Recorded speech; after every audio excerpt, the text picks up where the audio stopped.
আমরা রাত দিন পার করতেছি। দেখা গেল ১২ মাস খেয়ে যাচ্ছি। এইগুলো করবেন। এগুলো আদৌ করা উচিত। এগুলো করলে আপনার গুরুত্বপূর্ণ অর্গান গুলো দিন, দিন ধ্বংস হবে। আপনি সুস্থতা পাবেন না। আপনি অসুস্থ হয়ে পড়বেন। তাই আমার রিকোয়েস্ট থাকবে আপনাদের প্রতি যে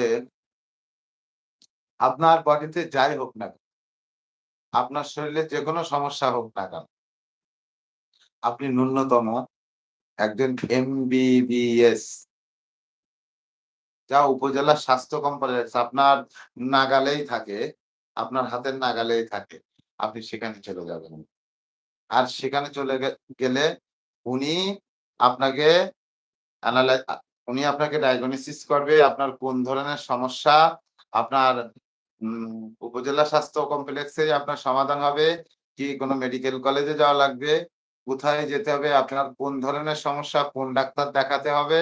উনি সাময়িক ট্রিটমেন্ট দিতেও পারে, নাও পারে এবং আপনার যদি ইমার্জেন্সি কিছু থেকে থাকে, তাহলে আপনাকে রিফার করে সেই ধরনের ডাক্তারের কাছে আপনাকে পাঠিয়ে আর অবশ্যই কি হলো? আপনার যে সিম্পটম গুলো আপনার যে সমস্যাটা ছিল, আপনি যে সঠিক একটা ডাক্তারের শরণাপন্ন হতে পারবেন, এটা আপনার সৌভাগ্য।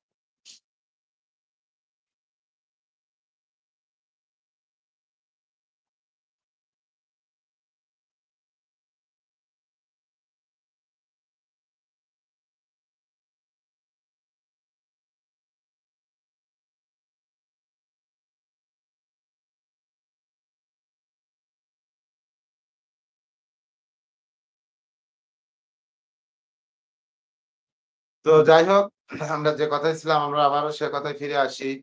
আমাদের তখন চুজ করে দিবে যে আমরা কোন ডাক্তার দেখাবো। আমার কোন সমস্যা আর কোন ডাক্তার দেখাবো। এটা কিন্তু আমাদের লাকি কপাল যে আমরা পল্লীতে বসবাস করে আমাদের উপজেলা পর্যায়ে ভরপুর এমবিবিএস ডাক্তার পাওয়া যায়। একজন রেজিস্টার্ড ডাক্তার পাওয়া যায়। তারপরে কি হচ্ছে?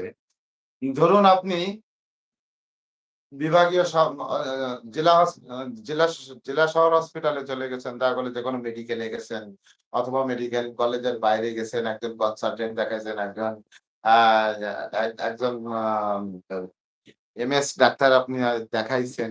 হয়তো উনি আপনাকে কিছু প্যাথলজিক্যাল রিপোর্ট করাতে পারে যে আপনার কোন ধরনের কোন সমস্যা ভিতরে আছে কিনা, আপনার বডি ল্যাঙ্গুয়েজটা কেমন আছে, আপনার ব্লাড সার্কুলেশনটা কেমন আছে, আপনার হার্ট কেমন আছে, আপনার কিডনি কেমন আছে।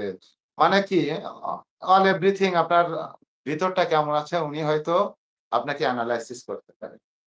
এনালাইসিস করার পরে দেখা গেল কই এনালাইসিস করার পরে এমনও হতে পারে যে দেখা গেল আপনার সেই ধরনের কোন সিম্পটম আপনার ভিতরে ছিল না, ছিল না বলা যাবে না যে আপনার কোন সমস্যায় ধরা পড়ি।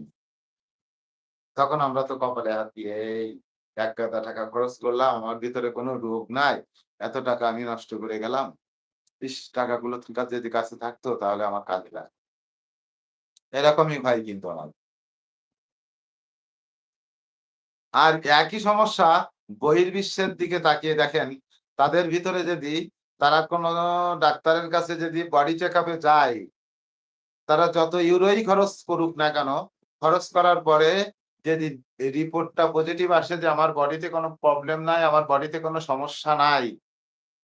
যদি তারা এই খবরটা তাদের কানে আসে যে আমার বডিতে কোন ধরনের কোন সমস্যা নাই। তারা তো হ্যাপি থাকে। যে টাকা আমার গেছে আবিদা। কিন্তু আমার দেহ গড়িত সুস্থ। আর ঠিক সেম সেম জায়গায় আমরা কি করি? আমরা মাথায় হাত রাখি।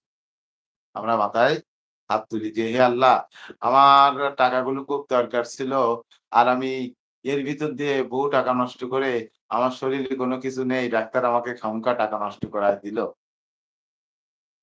আমার এখন এই আমার সংসারে অমুক-তমুক টাকাগুলো থাকলে কাজে লাগতো।" বিভিন্ন মানে আরকি ওয়াজ তখন ওইভাবে উঠে আসে। কিন্তু না, মূল কথা এটা না। মূল কথা এটাই যে